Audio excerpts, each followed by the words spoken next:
تو امریکی ارکان کانگریس کیوں ٹرمپ انتظامیہ سے مطالبہ کر رہے ہیں اور کیا اس کا اثر IMF اور پاکستان کے درمیان مذاکرات پہ بھی پڑ سکتا ہے؟ اسی بارے میں ہم بات کریں گے واشنگٹن کے تحقیقی ادارے کیٹو انسٹیٹیوٹ سے منسلک تجزیہ کار سحر خان سے۔ سحر، ویلکم ٹو ویو 360۔ اب پاکستان اور چائنا دونوں اس طرح کے دعووں کو مسترد کر چکے ہیں ماضی میں، جس قسم کے دعوے اس خط میں کیے ہیں امریکی ارکان کانگریس نے، کہ ایک تو چین کی جو قرضہ دینے کے جو طریقے ہیں ان کے بارے میں بھی، ان پروجیکٹس کی شفافیت کے بارے میں، اور پاکستان ان پیسوں کو کس کام کے لیے استعمال کرے گا، یہ سارے ایسے دعوے ہیں جن کو پاکستان اور چائنا دونوں مسترد کر چکے ہیں۔ آپ کی نظر میں کیا وجہ ہے کہ دوبارہ ایسی آوازیں واشنگٹن میں اٹھ رہی ہیں؟ اب دیکھیں، سب سے پہلی بات یہ ہے کہ جو سی پیک کے جو پیسے ہیں وہ بہت زیادہ مسائل ہیں پاکستان کے لیے، اور بہت زیادہ پیسے ہیں، اور چین کا ہم لوگ ایک پیٹرن دیکھ چکے ہیں کہ وہ جو ہیں وہ قرض دیتے ہیں اور پریڈیٹری لوننگ جس کو کہہ رہے ہیں، تو امریکہ پریڈیٹری لوننگ کے بارے میں بہت زیادہ پریشان ہے۔ لیکن جہاں تک یہ بات ہے کہ IMF کے پیسے کیسے استعمال کیے جائیں گے، میرے خیال میں پاکستان کو سی پیک کے لونز کے علاوہ جو اس کی اسٹرکچرل ایڈجسٹمنٹس جس کو اپنی اکانومی میں کرنے وہ زیادہ اہمیت رکھتے ہیں سی پیک کے لونز کے مقابلے میں۔ یعنی گورنمنٹ کے خرچات بہت زیادہ ہیں، ٹیکس ریونیو کلیکشن کے کوئی ایز سچ پراپر ریونیو نہیں ہے، اور پھر ہم یہ بھی دیکھ رہے ہیں آہستہ آہستہ کہ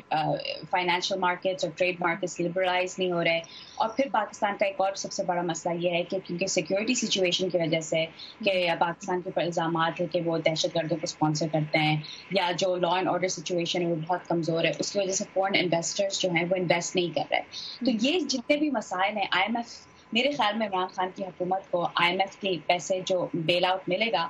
اس کو ان کاموں میں استعمال زیادہ کرنے چاہیے سی پیک کے مقابلے میں۔ اچھا، دو سوال اس میں سے نکلتے ہیں۔ ایک تو یہ آپ نے کہا کہ امریکہ کو کنسرن ہے کہ چائنا کی لینڈنگ پریکٹسز کیا ہیں، تو ایک تو میں یہ جاننا چاہوں گی کہ یہ کیا پاکستان کا اور چائنا کا آپس کا معاملہ نہیں ہے؟ اور دوسرا سوال یہ بھی اس میں سے نکلتا ہے کہ پاکستان جس پروجیکٹس کے لیے استعمال کر رہا ہے، کیا اس کے بارے میں پاکستان سے IMF نے انفیکٹ سوال تو کیے ہیں کہ جو سی پیک ہے اس کے بارے میں ڈیٹیلز دی جائیں، اور پاکستان نے وہ ڈیٹیلز دی بھی ہیں، تو کیا اب یہ سوال کس حد تک ریزنیبل ہے کہ شفافیت نہیں ہے، دنیا کو نہیں پتا، پاکستان میں بھی شہریوں کو نہیں پتا ایگزیکٹلی کہ سی پیک کی ڈیٹیلز کیا ہیں، لیکن پاکستان نے IMF کے ساتھ تو بہت کچھ شیئر کیا ہے؟ دیکھیں، بات یہ کہ بے شک پاکستان اور چین کے آپس کا معاملہ ہے، لیکن آپس کا معاملہ ذرا ختم ہو جاتا ہے جب آپ کسی NGO کے پاس جائیں یا آپ کسی تھرڈ پارٹی انسٹیٹیوشن کے پاس جائیں ان سے پیسے لینے کے لیے، اور جہاں پہ جیسے فار ایگزامپل پاکستان اب IMF کے پاس آیا ہے اپنے اکانومی کو بیل آؤٹ کرنے کے لیے، تو بات یہ کہ چین اور پاکستان کی بے شک آپس کا معاملہ ہے، لیکن جب تھرڈ پارٹیز انوالو ہو جاتے ہیں تو پھر ذرا انٹرنیشنل اسکروٹنی کی ضرورت ہوتی ہے۔ اور پھر جہاں تک یہ بات ہے کہ پاکستان نے بہت زیادہ شیئر کیا IMF کے ساتھ، آئی تھنک بہت ضروری ہے کہ پاکستان جتنا ٹرانسپیرنٹ ہو سکتا ہے، یعنی جتنا پاکستان کو معلوم ہے سی پیک کے بارے میں وہ IMF کے ساتھ شیئر کرے، کیونکہ ابھی پاکستان میں بہت بڑا کرائسس ہے جو سی پیک سے بھی زیادہ بڑا ہے میرے خیال میں۔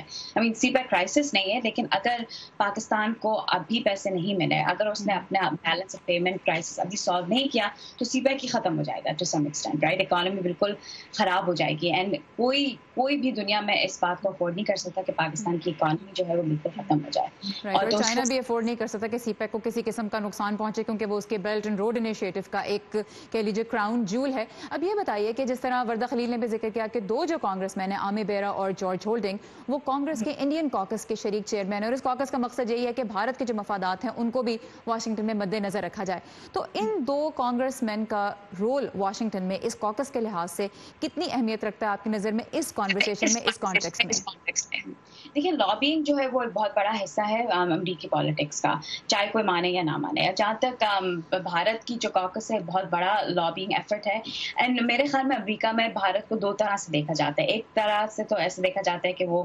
جنوبی ایشیا کی نہیں بلکہ دنیا کی سب سے بڑی ڈیموکریسی ہے اور سب سے بڑی مارکیٹ ہے، تو بہت ضروری ہے کہ